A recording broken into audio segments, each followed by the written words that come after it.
You're listening to My Top 8, a relationship podcast about friendship. I'm your host, Maggie May Fish. Remember, the show does not condone ranking your friends in a list of 8 people. And now, let's talk friendship. Oh, some friends go and some friends less. Some come talk on your podcast. If it make you laugh and they treat you great, then you put them on your top 8. Welcome to the podcast. This is a relationship show about friendship. And I have a wonderful guest. I'm so excited that she's here.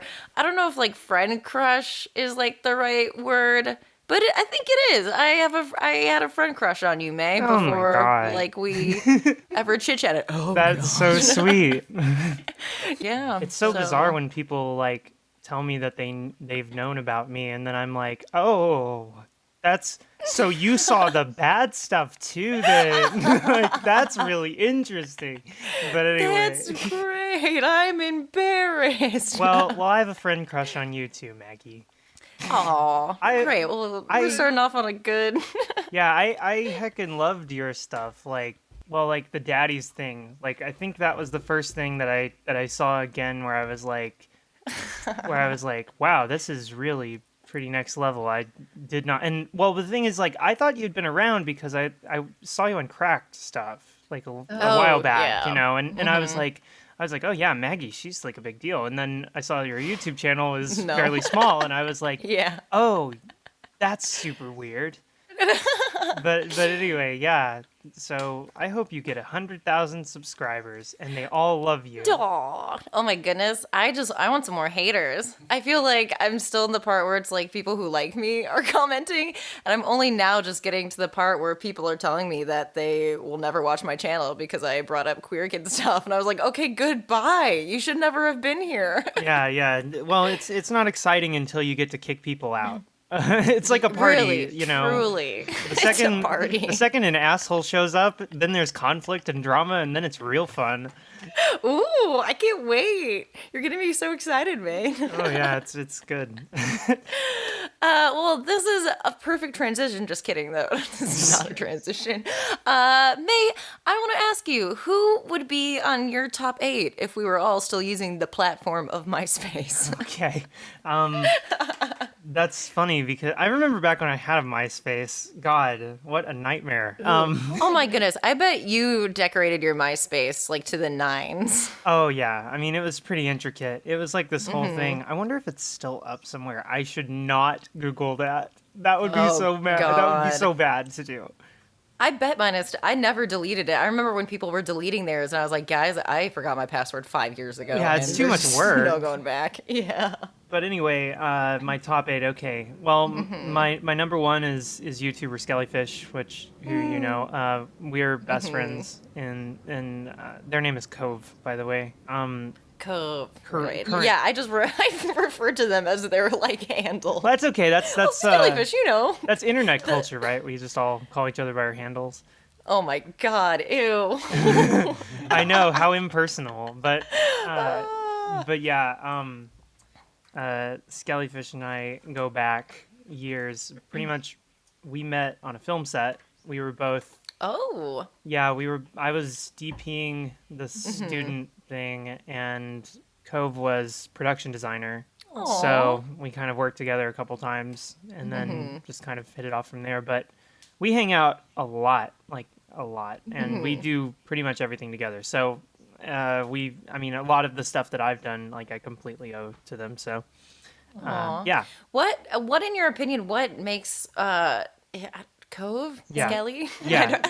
What makes them a good friend? What qualities resonate with you from being their friend? Well, I know it's hard to think about friends in that terms. Yeah.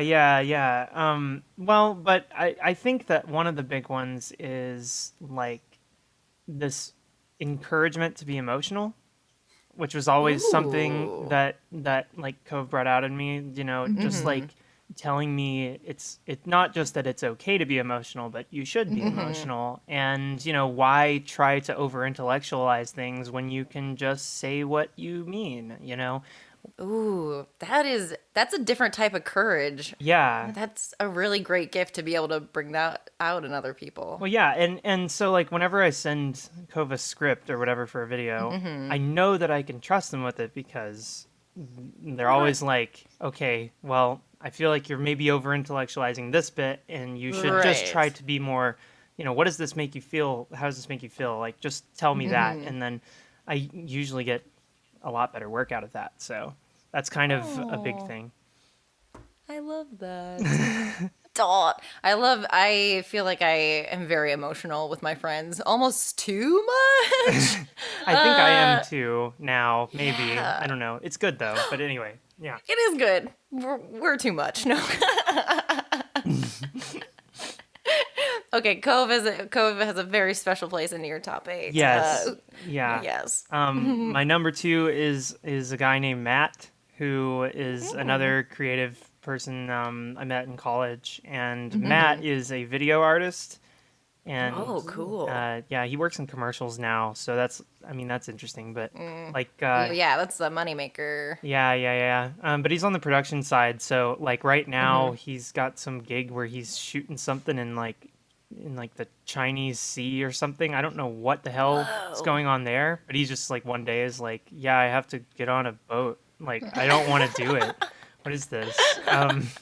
But yeah, no, Matt is really cool. And like he's, cause he's a filmmaker. I've worked on his stuff. So I've worked on pretty much everything that he's made, and we have a really pretty close bond. He's one of those friends where it doesn't matter how long it's been since we've seen each other. You can just pick right back up where you left off. And, Those are so comforting, because it's like, I have a friend, my best friend, she was my neighbor growing up. And like, I don't think at this point I've seen her in like maybe a year.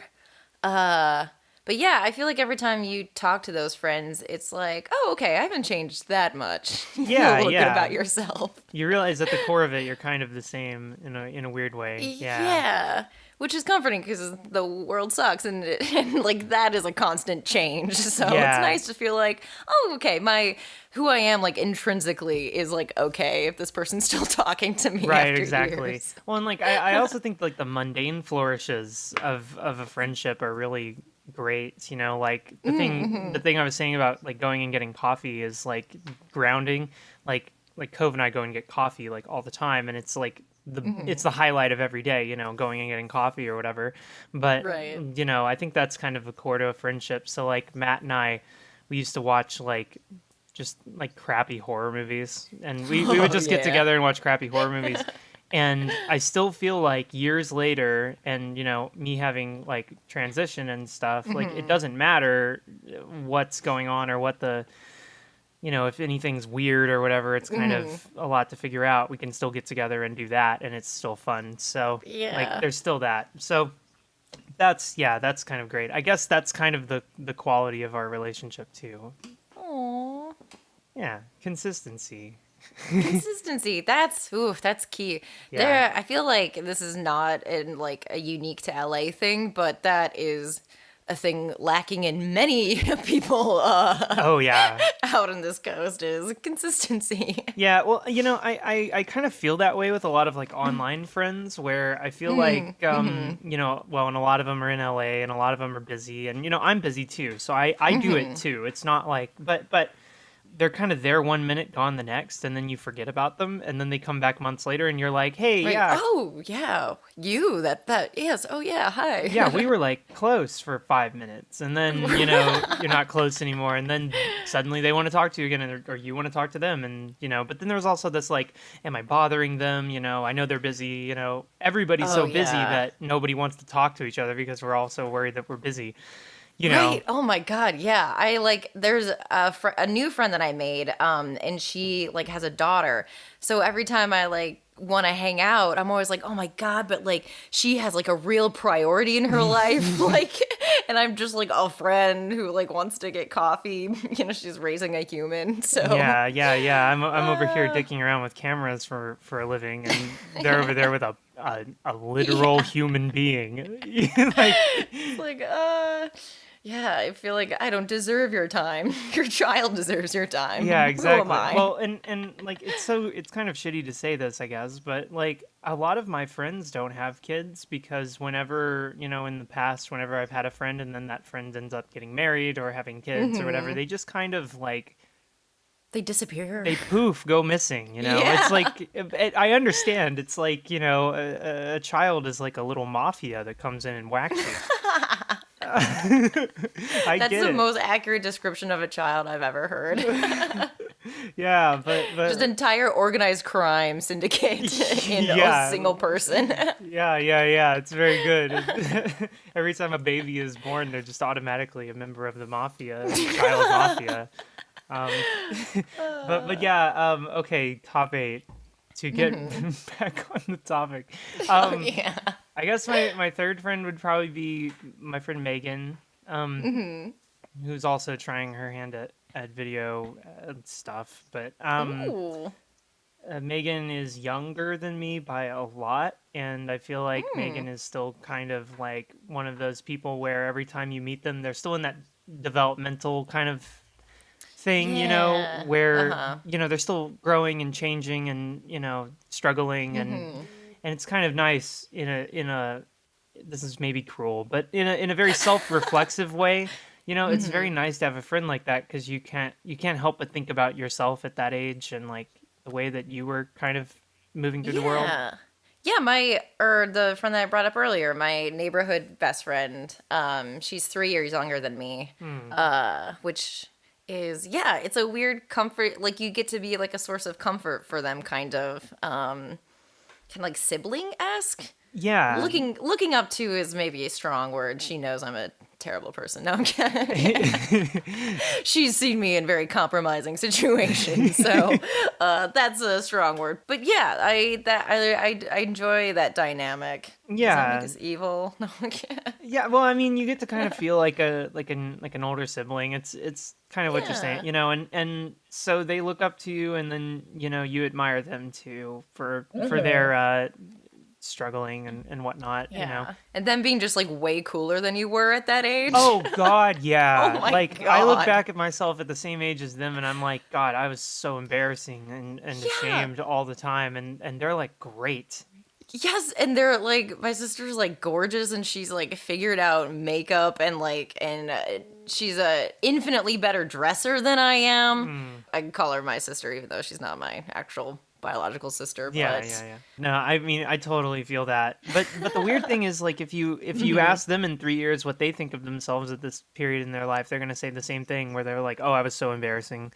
Oh, I hate it." You know, it's this kind of weird universal thing. Isn't that so strange that like we can't help, like, we compare each other to each other, and but then everybody, you know, at that time people were looking up to us in the same way that we're like looking up to them now, and then, you know, they're going to be embarrassed about themselves, and then 3 years from now they're going to look up to someone younger, and they're going to be like, "Oh, they were so much better than me," and, you know, it's just it's so bizarre how that is, but It's a cycle of people thinking that they suck. yeah. Man, if only we all had self-confidence, what would that look like? Oh, it would probably look an awful lot like right-wing YouTube, right? Yeah, oh my God, you're right. I take it back. We should all be very we're all, this is a good self-criticism to have. Yeah. At least we get to keep advancing in a good direction, instead of like disseminating. But like Megan is also really, really open and great, and like she's the second person I came out to, and Aw. you know, we hugged, and it was nice, and it was really comforting, because like it's kind of difficult to get into, but like my family wasn't super supportive, and like I mean a lot of people were not, like, made me feel very uncomfortable about it. So like the fact that I had a couple friends that I could really connect with, that was And like having huge. a friend that's physically there to like comfort you. Yeah, instead of just being right. purely online. Yeah. It's so easy, I think. Well, I think that a lot of people in my position, like, you kind of get kind of sucked into just constantly living online. Because where else are you going to go where people accept you? You know, it's Right. like, Yeah. It's like not, mixed bag isn't the right word, but you're going there because comfort lies there, but then also are terrible people who are going to make you feel terrible about yourself. yeah. So it's So, yeah, it's a losing game, but it's necessary. Yeah, I don't know. It's weird. Yeah. So that's like a whole thing. But anyway, yeah. Megan's good. Okay. Oh. I guess my fourth friend is my friend named Aaron, who I haven't even spoken to be honest with, in like 6 months, I guess. Oh heck. Yeah. But yeah, Yeah. Aaron's another person who I've made films with for a long time, and he's. I mean, I went to film school, so like pretty much, you really get to know people at film school. Yeah. Yeah. Oh man, all those late nights. Oh yeah, God, all the late nights, all the early mornings, and all the hours in editing, and all of that. Oh my god, I was notorious. I was on the film board at the school I went to, but I was like the actory type who didn't know a ton of technical stuff. But we had to be on one film set every quarter. So sometimes I would just supervise, which meant that I would go sleep in the corner of the room. Yeah, no, that's the real hero, Oh, it was pretty great. I think people enjoyed my presence, regardless if I was helping or not. So.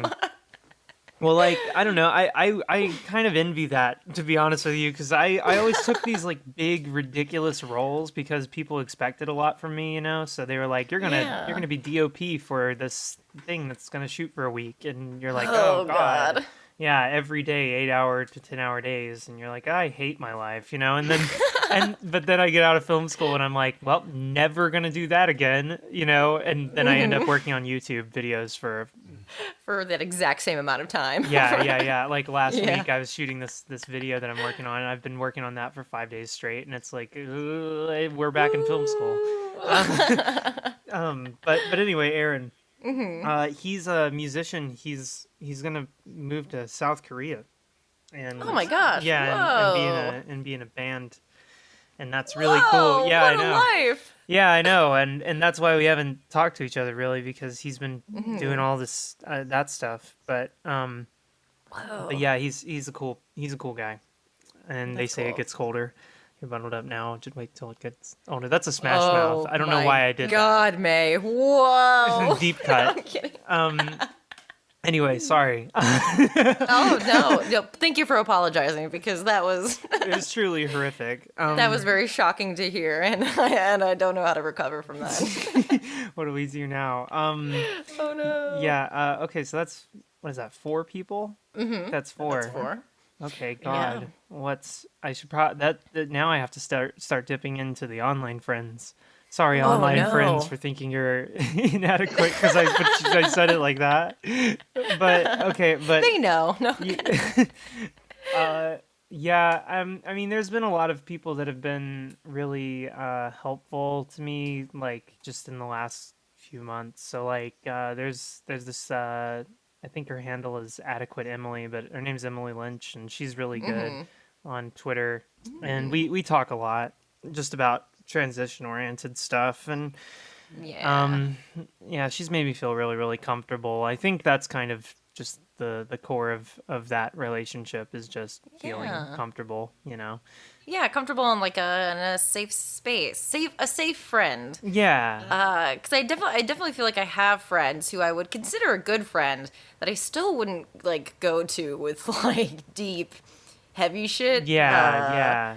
Or even just like a thing that I know what response they'll give me. So it's like, you're not the person I want to talk to about this. Right. Yeah. No, I totally feel that. Like there's a lot of that. Well, and also there's this part of me, and I'm sure it's everybody, where you kind of feel like a burden when you're really kind of emotional, like when there's a lot going on. Yeah. So you're like, I just want to go out and hang out with my friends and do stupid stuff and not think about this stuff. But it just like, you can't help but like carry it with you. It's so Right. yeah. I don't know. It's still like slapping you in the face, and then it's like, I'm just trying to have fun. Go away. yeah, really, yeah. Go away. Yeah, no, it's just, well, and especially now, it just feels like it keeps getting worse in that regard. But like, but yeah, I mean, trying to not carry it with me all the time. So that's 5. That's fine. We can move on to, no, spoiler alert for this podcast that you're listening to currently. We're going to talk about films that shaped our friendship. So we can jump into that. And then later, if more people come to mind, we could add them to the list. You can also just have blank avatar photos for your last couple. I honestly, I don't know who I would put in my top 8. I've never had to answer that question. That's convenient that you have a podcast called Top 8 and you don't have to give your own answer. And I never have to divulge who, or think about who would be on my list. That's an amazing skill. Yeah, it's mostly just, it's power. It's pure power. Now I understand why people like power. It's nice. You get a duck under a lot of rules with power. I've come to find just on this podcast alone. Yeah. Wow. Cool. So, But yeah, we can move on. That's acceptable. So yeah, the other night when I was sending an email to May about what we were going to talk about, I was like, oh, we both like films, and I feel like films obviously shape a lot of the way we think about things, but friendship in films really fascinate me. Just because, yeah, I think earlier in my adult life, I was like, like Mean Girls was like a film with like a lot of females in it, and like they were terrible to each other. So I guess I always felt a little starved of like close female friendships. Fried Green Tomatoes was one of my favorite films growing up. I think for that reason, because I was like, oh, like that's like a friendship. And then later I found out they were lovers, and I was like, oh, that also speaks to me for some reason that I don't know why yet. Isn't that a interesting? Mood? Yeah. Yeah. Yeah. So there's a lot of things retrospectively. I was like, oh, that's why that struck a chord with me. So, May, you said you had an interesting thing to say about this. So, can I open it up to you? Yeah. Yeah. So, well, very similar to the things that you're kind of saying about them being in your childhood. I feel the same way. Like, I feel like a lot of my formative stuff came from that, and then you just kind of have to piece it together later on in your life and be like, oh, that's why, That's why, yeah. Yeah. But so, like, one of mine, in a very weird way, is Nightmare Before Christmas. And I do love that film. I watch it twice a year, still to this day. But yeah, okay, so great. Well, I'd love to hear about it. Here's the fucked up thing. Yay! The friendship in the movie, I think, is between Jack and Sally. Like, I really like their friendship dynamic. But the funny thing is like, at the end of the movie, when I was a kid, I was always sad because they get together at the end.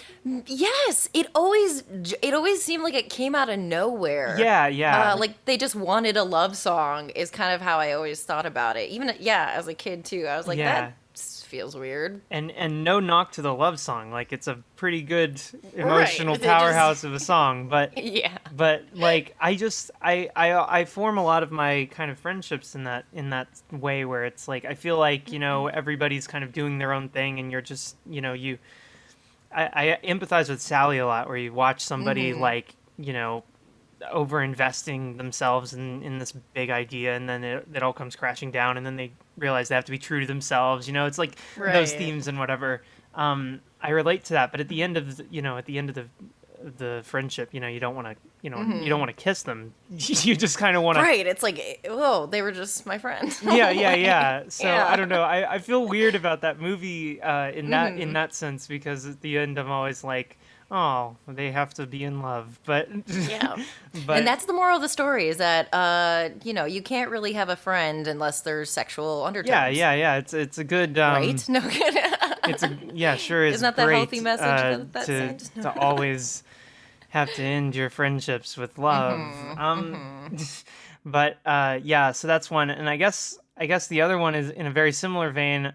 I don't know why this is a theme today, but like I was talking about Harry Potter and stuff. Like like before we started, I reread Prisoner of Azkaban, and like there's like a really complicated friendship dynamic in that too, where the friends like kind of hate each other, and it sucks for them. You know, you really dislike the fact that they don't like each other and whatever for bits of it, and then like that's kind of the entire series. But I feel like that's fairly honest. Like I was very into Harry Potter as a young child. Yeah.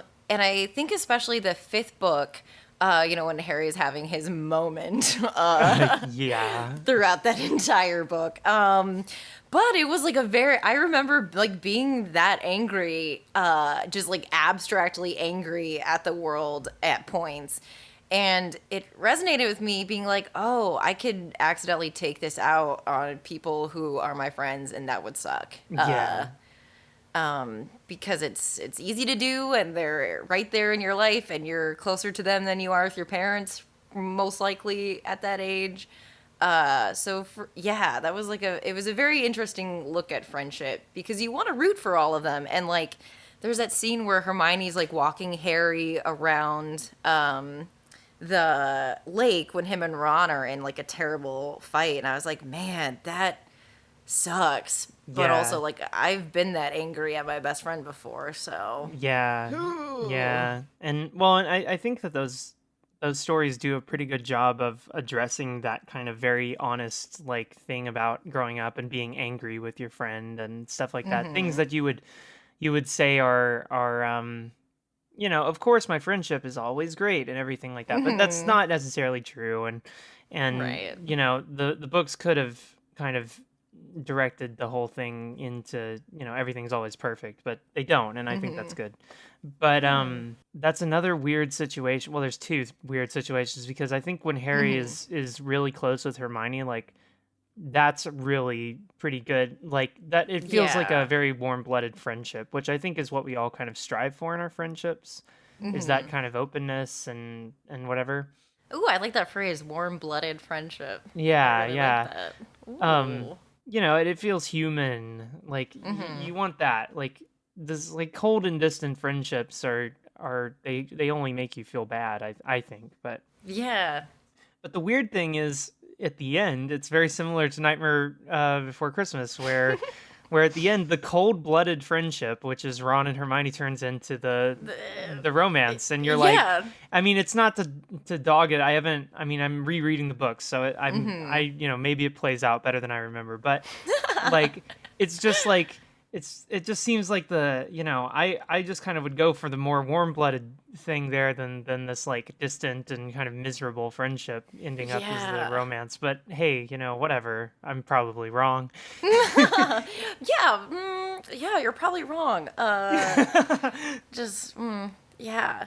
That I will say, growing up, I had a lot of friends who were like men, and I always found like a ton of comfort in Harry and Hermione's friendship, just because, I felt that was like really rare. And like, in high school when I was like, I'm different than other girls, like, like that whole thing or whatever. Like it was comforting to be like, Harry and Hermione are just friends. And so like, I'm normal. It's okay. Right. Like something to cling to as evidence that it was fine that no guys wanted to date me. They just wanted to be my friend. Why does no one want to date me? Am I too weird? I thought I was different. I mean, I totally identify with that. So, yeah. And even in college, my friend group was, and they're still like my best friends to this day. It's like 5 men and me. So any film that had a male-female friendship, I found myself like very much attracted to. Yeah. Again, just as like proof to myself, mostly. Yeah. Well, and like those are really good too, just generally, I think, for culture where like, people say that men and women can't be friends, and hell yeah, they can. So such bullshit. Yes. On the record, I will say my closest friends, or men and women, I guess. But yeah, I have very Yeah. dear friends, and very like emotional relationships with my male friends, which I very much treasure because I know that's not always the norm. People don't always get to have very emotional friendships with their male friends. So Yeah, and that's Yeah. kind of one of those sort of shunned things. Like you shouldn't right, have that, and yeah, it sucks because like you should be able to have that. Yeah. I think I've gotten more. Well, and what's get something out of the perspective. Like men don't know what women are going through until they talk to women in an asexual context. It's like Yeah. so. What are you gonna do? But oh boy, yeah, so that's the. I mean, those are two like childhood like formative ones, I guess. I feel like I feel like I haven't seen a lot of stuff in recent years that have really informed or changed the way that I think about friendship, and I wonder why that is. Yeah, you know what? I would have to. It's been a while since I've seen a friend movie that didn't feel like it was either like trying too hard to say something in like a over dramatic way, or that it comes off as like impersonal. Yeah. Yeah. Well, and there's also this angle where like I think that a lot of things that deal with friendship now are kind of deconstructive of previous friendships. So it's like it's like an autopsy kind of like trying to figure out Right. what happened. Yeah. How did we get this way? Right. Yeah. So like there's this movie 8th Grade, the Bo Burnham movie. Oh yeah, I have not seen it, but I'm interested to hear what you say about Yeah, it. well, okay, well you should, but it's Ooh. like it's basically a horror movie, to be honest with you, 'cause it's really it's really what sad. a hot It's like take. Oh, May. it's really miserable and whatever, but but it's like it's very deconstructive in the sense that like you watch it as an adult and you're supposed to think about yourself at that age and what happened to you, kind of thing. What happened. Right. It's there to help you parse out stuff. But Ooh, in a way, it is a ghost story, if you will. A ghost story for the viewer. yes, yeah, that's pretty good. Well, it's a haunting story. Why are we haunted by our past? By our middle school years. But- Oh, because yeah, they were yeah. terrible. No, I can't. Yeah, no, really. But yeah, so it's like, but that's kind of an example of that where it's like it's very deconstructive. It's trying to figure out what happened, but there's not a lot of stuff out there really right now that I think like builds up friendships, because like I'm trying to think of like YA stuff, because that's where a lot of it comes from, like right. like Hunger Games and stuff like that is, a lot of the stuff right now seems very focused on like dystopian stories and Right. like what happens at the end of the worlds and all of that. And I'm kind of distant from that kind of stuff, mostly because I think that Because we're in it. We're in a dystopian. Yeah, it feels yeah. too real. Well, that's Yeah. the thing. Is there's like this fundamental falseness about the sci-fi future of dystopian stuff, where you're like, actually, it would probably look a lot more mundane than this. Yeah. Like it would probably just be like some asshole in a suit, Yeah. ruling the world in the same world that we currently live in, and there aren't flying spaceships. But I mean, I enjoy the sci-fi elements, but I mean, like. It just feels kind of untrue to Yeah. me. But those stories are really not interested in building up friendships so much. They're very distant. Like I think the Hunger Games story is a good example of like just there's no real tangible, Yeah. memorable friendships. It's not about coming together, really. Right. It seems to be, I mean, and especially the Hunger Games series, I think fall into this trap of basically just reworking the hero trope. It's like Highlander, but it's Jennifer Lawrence instead of like whoever. Right. Yeah. Yeah. They just kind of check the same boxes as really like well-trod territory with those sorts of tropes. Yeah, there's like Joseph Campbell stuff, I guess. Yeah, I mean, to an yeah. extent. Yeah, Right. but like I know that that's kind of a dated example because like the Hunger Oh, Games yeah. isn't necessarily relevant. Young people are gonna be listening to this like these old goons think Yeah, that really. we still The last care movie about I the saw Hunger in the Games? theater was The Hunger Games. I live in a cave. Oh my god. But like I don't know. I guess that I just think that that kind of exemplifies the trend because I don't feel like I see a lot of stuff that goes beyond that kind of coldness, that kind Yeah. of distance. I also, as we're talking, the weirdest thing came to mind, which is like Janelle Monáe's music. like, yeah? is it's like very friend positive. Like a lot of her songs are about like friendship. And all her music videos usually feature like a cast of like 7 like. I guess you can really say they're friends because I guess they're dancers technically, but they all hang out in like several videos. And her last like Dirty Computer film featured a lot of like positive friendship portrayals. So Yeah. yeah, go Janelle Monáe. Yeah. Well, that's really like kind of radical actually. I think because of the nature of like music, because when you think about it, like a lot of music is very individualistic, I think. Right. You Yeah. know, it not just in what it's about, but like the identity of these things. Like I don't know why, but I think of like boy bands and how, you know, it should be this big friend party, but instead it's kind of about the girls that they fuck. Yeah, it's this, not like, about their friendship. right, it's this individualistic thing where it's like I'm cool and over there is another guy who's cool and over there is another guy who's cool and they're all like cool independent of this big group that Right. they're in.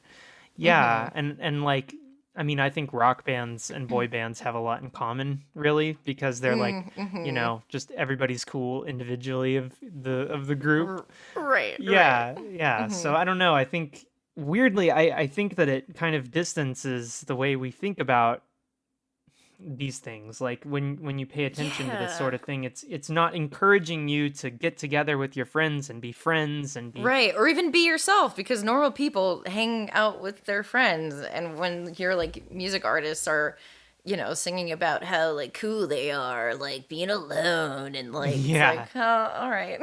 yeah. And well, and you couple that together with like the social media individualization of that where, you know, everybody is an individual and it ends up in this place where just nobody's really communal, I think. And it's sort of Yeah. sort of sad.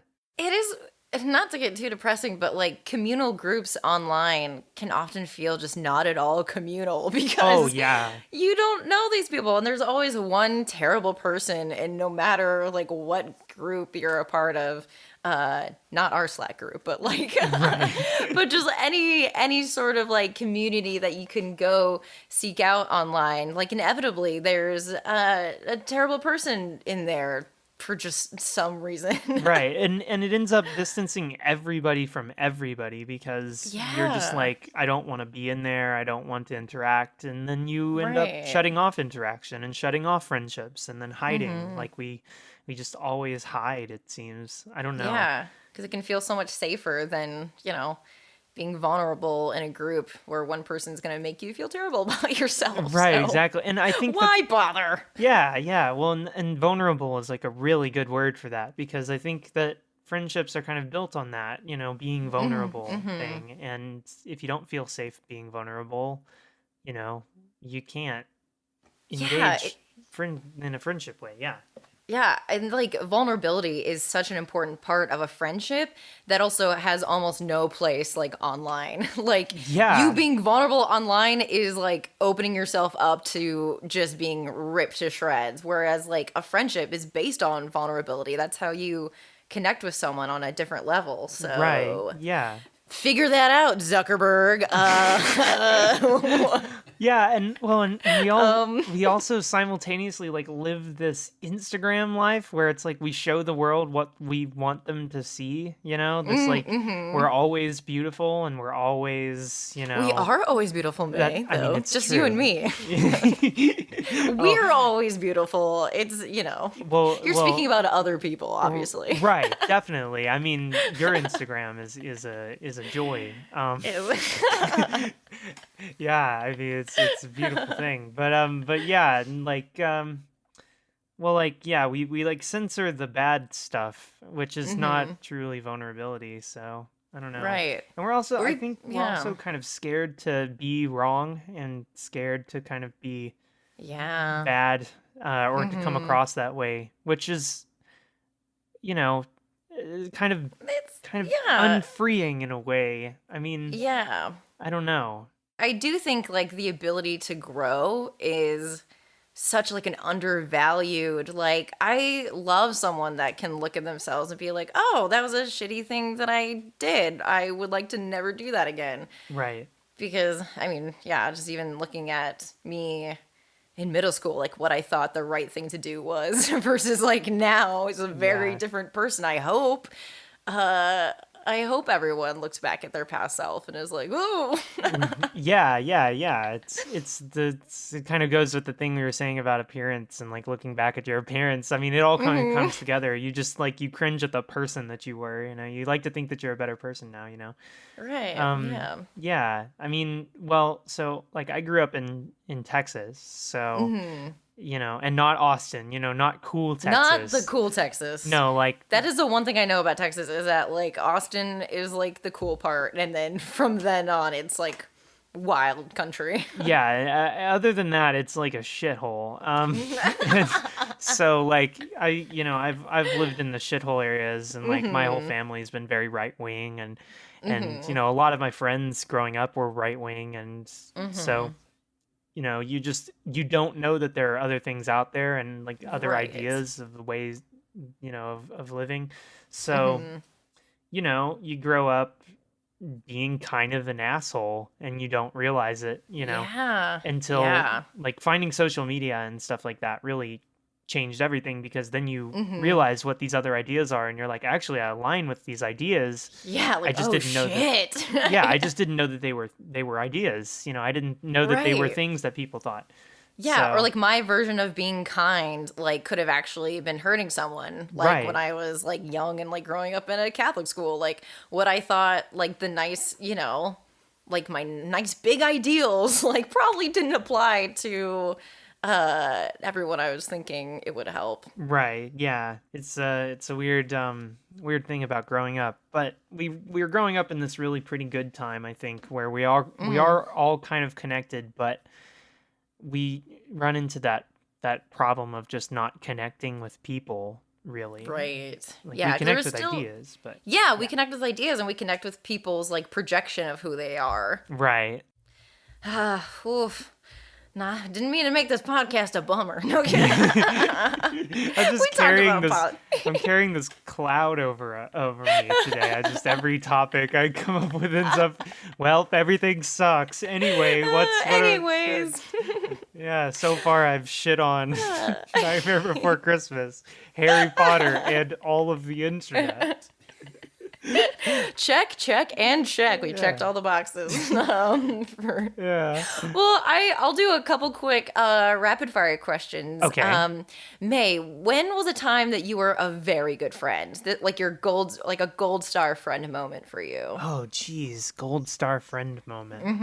Okay. Well. This is you getting to brag about yourself. Okay, a very good friend. Well, I feel like I'm the kind of person that, like, I see something going on and I take action. So, like, I I'm love like that it. kind of person. So, like, just the other day, like, you know Sarah, the Pushing Up Roses? Yes. Yeah. Yes. Well, she was talking about how her video is kind of underperforming, and like, she's trying really, really hard, and she's got all this stuff, and I feel I feel really bad because she's great, and she's making stuff. She's better than me. I really love her stuff, and so to see that, it makes me really kind of sad. So I rushed over and I quickly retweeted everything, and I was like, "Everybody, go watch this, do this thing." And I feel like I do that kind of thing a lot with a lot of people, where I try to signal boost as much good stuff as I can. And I know a lot of people are worried about, oh, my timeline. I don't want to fill it up with other people's stuff all the time or whatever. But like, I think that's really lame. I like to. Yeah, you don't have that. That comes from like a place of a little bit of ego. Like I get it, but you don't have that. You're above that. Yeah. I want people to get out there and see everybody's stuff and support everybody. I want to support everybody, so that's kind of one big thing. I know that's kind of a weird sort of thing, because it's me saying some like distant social media thing instead of me being like, I drove to my friend's house and I bought them a pizza, which no, but like that takes just as much like emotional currency to be like, I'm gonna take the time to like care about this person and do something to help them out so like their day is like a little bit easier. Yeah. And I mean, like, I feel like I'm also the kind of person that if I see somebody's having a bad day, I will reach out to them like 100% of the time, no matter who it is. Like, I will try and reach out to them and I will try to talk to them. Like, I feel like it's just like, maybe it's this like motherly thing I've got going on. I don't know, but I just feel this need to do that. Yeah, you recognize it in other people because, you've probably felt that way. Like, I have a thing where like I like don't like people to be lonely. Yeah. Even if people are okay with being lonely, I'm always like, oh no. So like that's my problem to figure out. But like I like whenever anyone like expresses loneliness, or I even just like get the sense that someone might not have anyone to talk to, I'm like a moth to a flame. I'll like rush over and like but only because like I have been like terribly lonely in my life, and it's like the worst feeling in the world. Yeah, exactly. Well, I thought of one more. I thought of an actual thing that happened in real life. So oh my goodness. So Cove became obsessed with this inflatable cactus suit. Oh my god! That exists at Target right now, and so they were like, but it's $40, and they were like, oh, I would be making videos in the cactus suit. Cactus suit would be my life. And I mean, it just occurred to me that like a week before this cactus thing, I also took them to a bird convention so that we could find a little conure. As a pet. I did see the bird that they got. It's so cute. Its name is Kiwi. It's so sweet. Kiwi. Yeah. Yeah. But anyway, so this cactus thing. So like Target had a flash sale. They were putting it on. it was half off. It was like $20. But yet they were still like, but it's $20. What do I do? Right. So I was like, I will PayPal you $10. Go get the cactus suit. Aww. So I paid for half the cactus suit. That is that's beautiful, and also a great investment. I feel like that was an investment on your part. Yeah, no, I agree. I see these things and I'm like, that has to happen. Like, you have to have the cactus suit. That has to be in the universe, and I will do whatever's in my power to make that happen. Yeah. And maybe, it's this distraction from how bad everything is or something, but I walk in on the cactus suit, and I'm like, that's going to be something. Like, that's it. Yeah, that's what we need to save this out, all of it. Yeah. That's so funny, because I feel like I have made the most impulse purchases in the last year alone. Yeah. It's been like, oh, that'll fix something in my life. Impulse capitalism to get over the fact that we're in an impulse capitalism climate. System. Yeah. Holy shit. Yeah. Whoa. Anyway, so that's that. Those are two great friendship moments. So now I'm going to ask, when was a time where you feel like you were a terrible friend? Oh, God. It can be fun. It doesn't have to be like, I killed someone, then I buried them. Yeah. Just like, Actually, please don't tell me that if you've ever done this. well, okay, I'm gonna have to try and forget about that murder that I was gonna tell you about. But You can just tell me later all the juicy gore details. right, yeah. Yeah. Not on mic. But I haven't killed anyone, just for the record. For the governmental record, I have not killed anyone. In case the police are here. Yeah, okay, so shitty friend moment. Well, I have this thing in me that loves to cancel plans. Ooh, nothing is more satisfying than canceling plans. You Well- suddenly have your weekend free. Exactly. It's like a small mental orgasm to be like, sorry guys, I can't Yeah. come. You know? Yes. And yes. so, like, I feel really shitty about that because very often in my life, people have, like, made plans around me, and then I've been like, well, there's 1,000 other things I'd rather be doing than do this, so sorry, I'm going to cancel plans. And then I just feel real bad about it. So Yeah. I don't know if I have one moment in specific where it was like someone needed me and I wasn't there for them, but Right. there were certainly moments where people wanted me to be there, and I was like, nah. Can I bake instead? Yeah. I think I'm gonna just sit down and watch The Office again. You know, Again. the entire Office again. Yeah, no, I mean I've done that a lot, and that's pretty shitty. That's shitty. It's very common though. So Yeah. if that is you, dear listener, don't feel alone. It's okay. We're all bad. It's okay. We're all bad. We are. There's something all of us that we haven't figured out about friendship, which is also why this is such a fun podcast to do. We can all figure it out together. Yeah. How do we all get over our social anxiety of seeing other people when that's the last thing that we want to do? You mean I have to get dressed? Fuck Oh that. God! Yeah. Fuck that! And to Hell put no. on makeup and get in my Also- car. Yeah. God, you're describing a nightmare to me. I've had that nightmare of having to go to a place. Yeah. I've also realized that, like, because of just of social media, the amount of people who like want to talk to you a day has gone from like the 6 people in your class to just like 25 people who have messaged you or emailed you Oh, or God. like even just tweeted at you. Yeah. And you It's- have the emotional the emotional desire to obviously to do what you can to talk to people, you know. Right? Yeah. Feels bad because if somebody, you know, in your personal life reached out to you, you would obviously want to respond to them, but you know, when 80 people send you a message in a day, you're like, Yeah. I literally cannot do it. Yeah, I'm Yeah. emotionally already spent, and if the person from high school who wanted to tell me that thing, I just don't have time to sit down and muster up emotion to respond to that. Yeah, and then you have this this horrible moment where you go, "Oh God, I've turned into the person that I never wanted to be." Where Yes, you know, yes, I've turned yes. into the person who's too busy for everybody, and it's like, Right, oh which is God, like I hate it. another nightmare. Oh my God! And- Ah, help us! yeah, we're on fire. Help no. us. We're on fire and screaming. Yeah.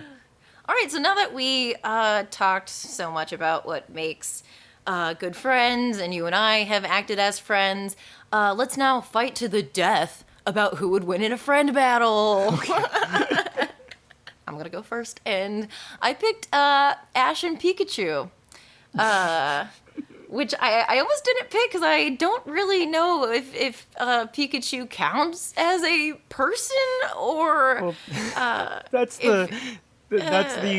the hard thing, right? Is like, yeah, like, can you be friends with something that's not human? that's not human. And like I never grew up with dogs. I never had like an emotional connection to a dog until very recently. I started dog sitting and I started to kind of get it. I was like, oh, okay, it's like an animal that looks to you for comfort. Yeah.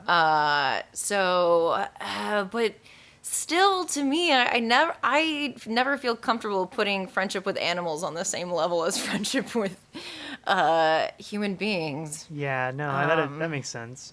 But yeah. also like in Pokemon though, like the human friendships suck. You're right. Yeah, we're just off air for a second.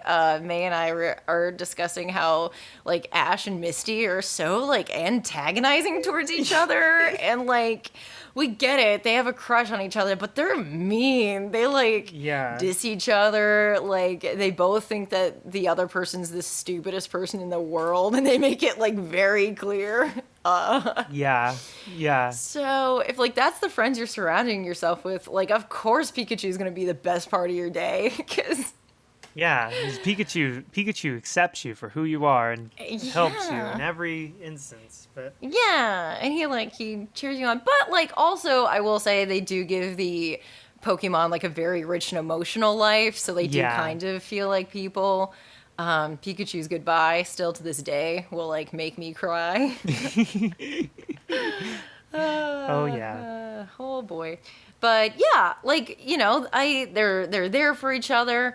Pikachu's very like feisty and gets angry very quickly, which I think is a nice counterbalance to Ash, who I think runs away from his emotions. So I think having like an emotional support animal to fight for him, I think is like, I guess, a good. They seem to have a good thing going on friendship wise. Oh yeah, it's pretty good. But I have a crushing problem with the Pikachu Ash dynamic. Do you believe that relationship is built off of domestic servitude? Absolutely, I do. Yes, I very much feel like Pikachu does not have a choice whether to be friends with Ash or not. Do you think, but on the same token, do you think that Pikachu would be friends with anybody other than Ash? Because I don't think that Pikachu would. Ooh, interesting. He does seem to not really take to other people. His first like whenever Pikachu meets another person, I feel like 9 times out of 10 he like tries to like bite them or like do something like you're not as cool as my owner Ash, my owner. Oh my god. Oh, yikes. Yikes. Well, but no, like, okay, so Cove just got this bird, you know, and it's very much the same kind of thing, really, where there's like a bonding kind of experience where, you know, the bird bonds with somebody, even though, that person owns them or whatever. But, you know, they bond and then they, you know, come together and you look up like stuff about birds and how birds live a really long time, like 40, 50 years. Oh. Yeah, but owners can't take care of them forever, you know. Right. You know, how you going to make a 50-year commitment, you know? It's kind of difficult. So a lot of people end up, you know, selling their bird on Craigslist to somebody else. But after the bird's already bonded, they can only ever bond like once. So a lot of them die of a broken heart. Yeah, isn't that terrible? This is so depressing. Oh my god. Well, but I'm not trying to make an argument for animal servitude, but I mean, like, you know, would Pikachu die if Pikachu wasn't with Ash? Like, I probably, I would think so. Yeah. And I think he would have a miserable existence if Ash had to go away for some reason. Yeah. There's probably like a whole like thing that no one wants to get into of like mourning Pokemon, like Pokemon whose owners have died and they're just in mourning till they die because they have no life outside of their owner. Yeah. Oh my god, what did we do? Oh my god, we made Pokemon miserable. But like, I don't know. I think that kind of gets out of that situation a little bit because it's like, what is Pikachu supposed to do? You know? Yeah, I guess. Oh man. So May, who did you pick for your dynamic duo? I picked one that everybody probably already has picked in the past. I picked R2D2 and C3PO. I do not. No one has picked that, May. Really. 0 people. Absolutely 0. I was thinking about it, and I was like, the great thing about them is how they speak their own language to each other. Like, that nobody really understands that robot-to-robot bond quite like they do, you know? Yeah. And I feel like that's kind of a thing that a lot of, like, friends who are kind of best friends, like people that are Yeah, they like have their own language that annoys other people in the room when right. like they're Yeah, together. they're kind of Yeah. outsiders together. They can be weird together, Yeah. and also they can kind of there's kind of the thing where they sort of give each other shit, I guess, but which I guess friends do sometimes, but I mean, I don't know. Is that a good thing in a friendship? I don't know exactly, but They seem to do it in coming from a place of like eye rolling respect. yeah. Yeah, for the most part. There are times I think probably where they're both being assholes. Yeah. But it's that respect, I guess. So, but yeah, they kind of the real thing was just like the fact that they speak their own language in this world of humans, and ironically, that gets into the same discussion as we were talking about, where it's a non-human friendship. Does that count? Yes, does that count? Yeah. Can we look to R2D2 and C3PO as an example of friendship that we can apply to our life? Yeah. I don't know. I really don't know. Yeah. I really don't know. And R2D2 is very similar to like Pikachu. Yeah, actually. Oh my god, I can't believe that's Oh a my sentence I God. said. That's just the description for this episode is just going to be that sentence Okay. with zero context. That's completely fine. But yeah, so like I don't know, like R2D2 is bonded to C3PO in a weird way, where R2D2 Yeah. would be, and this is evidenced by the damn movies, because in the movie, like when R2D2 and C3PO split off or whatever, R2D2 just gets like a dust cover thrown on it, and it goes and sits in the corner. and just disappears for episodes For or like whatever. 20 how years many- or something, yeah. whatever space time, I don't know. But yeah, like a long time. Just because, what's the point of being alive? Damn, he was just depressed that whole time under that tarp. Yeah, Oh. yeah, it just turned off. It powered off. How terrible. Wow. Rough stuff. That's a tragedy, actually. That God. sits in a very wrong place for me. Oh no. But yeah, I don't know. I guess that's something.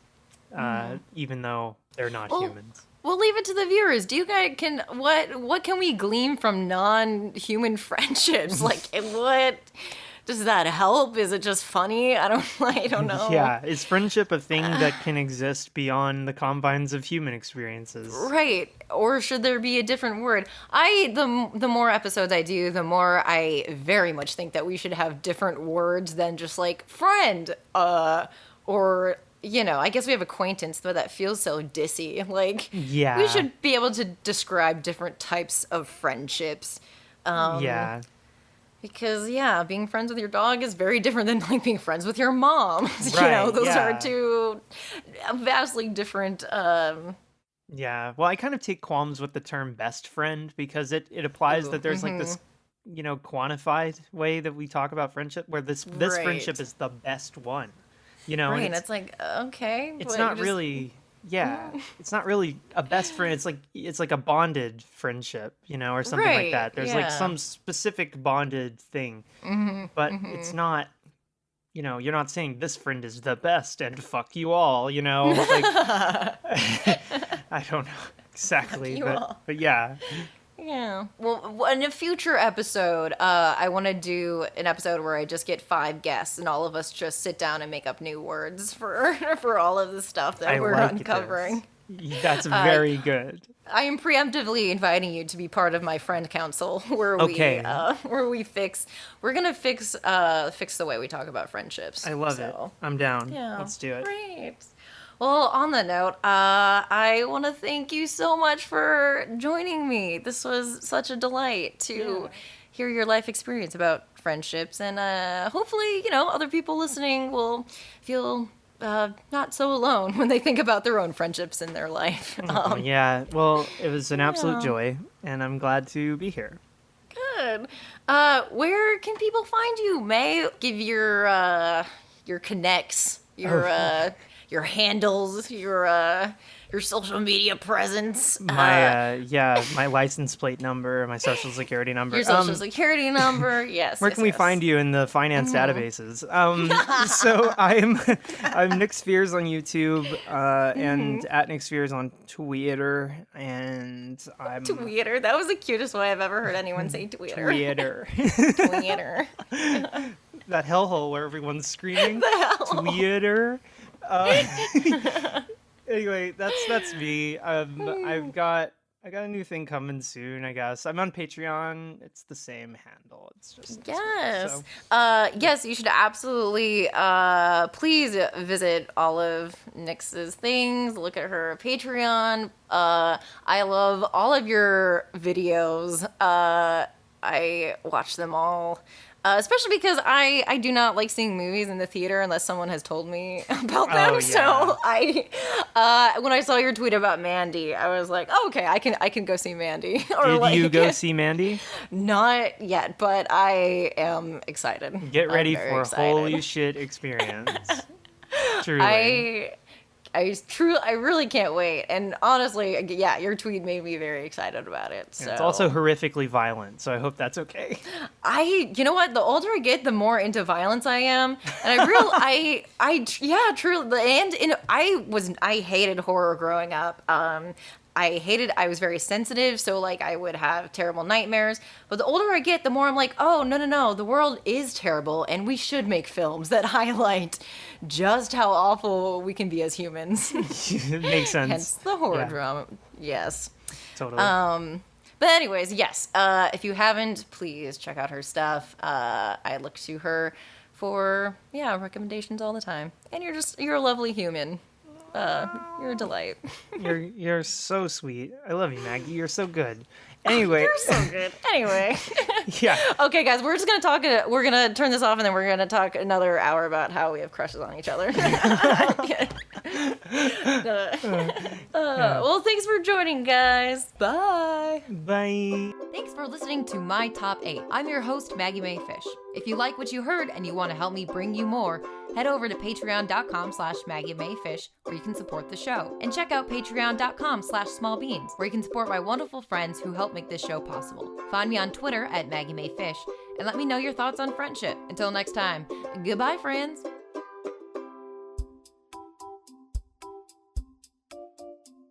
This has been a Small Beans endeavor. We're a bunch of pals who make podcasts, sketches, music, web series, and movies. The beans always have new ideas percolating, so make sure to check us out at patreon.com/smallbeans.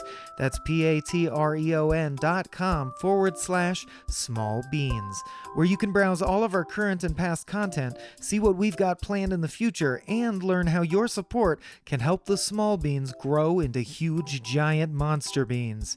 If you enjoyed this content module, please like, rate, subscribe, or tell a friend about us. We love you!